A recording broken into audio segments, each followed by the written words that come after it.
Hey crafty friends, welcome to Scrapary. Today I'm making a DIY St. Patrick's Day vase. This project is perfect for adding a festive touch to any space, and I love how it combines vinyl stenciling, painting, and rustic details to create a charming holiday decor piece. Let's get creative. To start, I headed to Cricut Design Space and searched for clovers that would work well for this project. Since I was using scrap vinyl, I wasn't too concerned about the color. It could be any shade because I'd be peeling it off later. After cutting, it was time to weed the vinyl, removing all the excess materials so only the clovers remained. I used transfer tape to lift the clovers off the backing and make them easier to apply.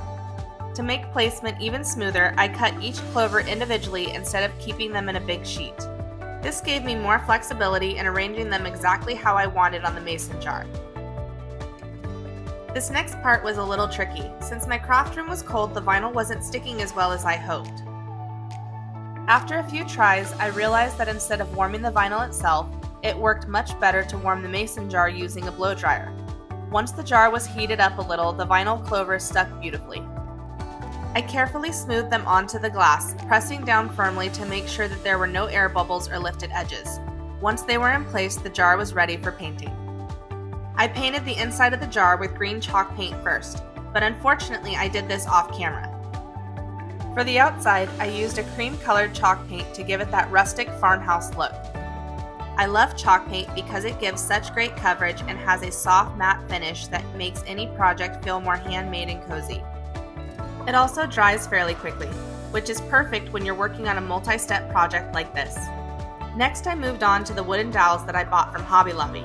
Since the dowels didn't quite match the flowers I was using, I decided to paint them so they would blend in better. A quick coat of paint was all they needed to tie the whole look together.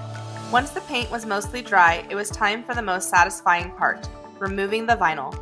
Using tweezers, I carefully peeled off each clover, revealing the crisp, clean design underneath. I love how the contrast of the white jar and the natural glass clovers creates such a delicate handmade look. Now for the final details. I took glitter clovers that I found at Hobby Lobby and attached the painted dowels to them, turning them into little decorative picks. To complete the look, I wrapped twine around the top of the mason jar for that perfect rustic touch. Twine is such a simple addition, but it really helps tie the whole piece together, literally. And that's it, my DIY St. Patrick's Day vase is complete. I love how this turned out. The painted clover design, the soft chalk finish, and the glittery clovers all work together to create a festive farmhouse chic decoration. What do you think? Let me know in the comments. Do you like making seasonal decor, or do you keep your decorations more neutral year-round?